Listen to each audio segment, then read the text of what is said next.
Dans cette séquence, on va étudier le signe d'un produit de deux fonctions affines. Donc ici, entre les deux, ça signifie qu'on a un produit. Si on fait graphiquement avec une calculatrice, si on rentre cette formule, on va obtenir, en visualisant, on va obtenir ici qu'on a une parabole inversée. Donc, on aura deux valeurs de changement. Cette fois-ci, on va se retrouver avec deux changements. Donc, en moins 2 et en 2. On s'aperçoit qu'en moins 2, l'image est égale à 0. Je le note comme ça. Et pareil pour 2.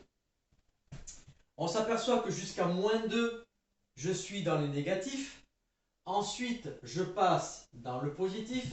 Donc, avant moins 2, à gauche de moins 2, je vais être dans le moins. Ensuite, je vais être dans le plus. Et pour finir, je vais être dans le moins. Donc, ça, c'est quelque chose que je peux établir en faisant une lecture graphique.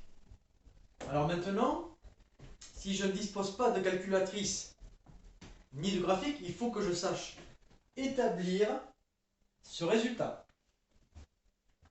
Donc, on va étudier séparément les deux fonctions affines. On va chercher quand est-ce qu'ils s'annulent chacun des deux. Le premier, je vais poser l'équation ici. Donc 2x égale 4 et x égale 4 divisé par 2, qui fait 2.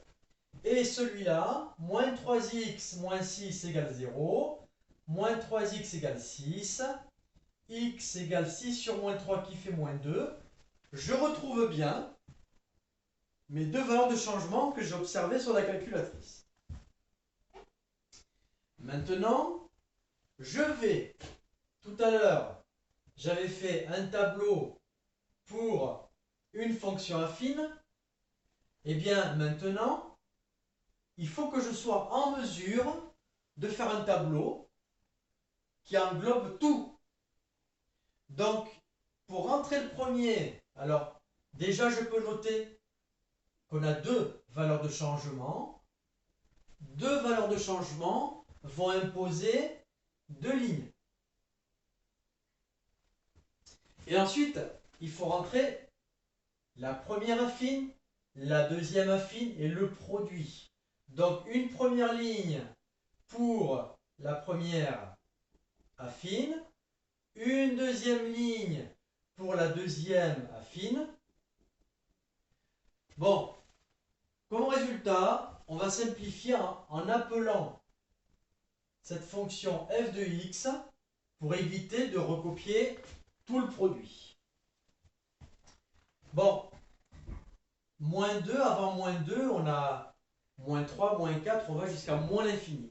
Donc on va noter qu'à gauche, l'abscisse nous amène vers moins l'infini et à droite vers plus l'infini. Bon, maintenant, ce qui est très très important, c'est de savoir pour chacun lequel concerne chacun. On voit que 2x moins 4 est égal à 0 si x égale 2. Donc lui, sa valeur de changement va être 2. Et le deuxième, sa valeur de changement va être moins 2. Ceci est très important. Alors 2x moins 4, 2, comme il est positif, c'est une fonction qui va monter. Et comme elle monte, on part d'abord du moins pour aller vers le plus. Ça veut dire que je vais démarrer par le moins. Et tant que je n'ai pas le changement, je poursuis le moins. Je change après. Le deuxième descend. Donc, s'il descend, tout d'abord, on sera dans les positifs et on va plonger ensuite dans les négatifs. Donc là, on part du positif, ensuite, on sera dans les négatifs. Bon, maintenant, f de x est un produit. Donc, comme c'est la multiplication de deux résultats, si la multiplication d'un positif, d'un négatif par un positif, j'applique la règle des signes. Et comme on a un changement à chaque fois, chaque changement passera par 0. Et on retrouve bien les résultats qu'on avait vus graphiquement.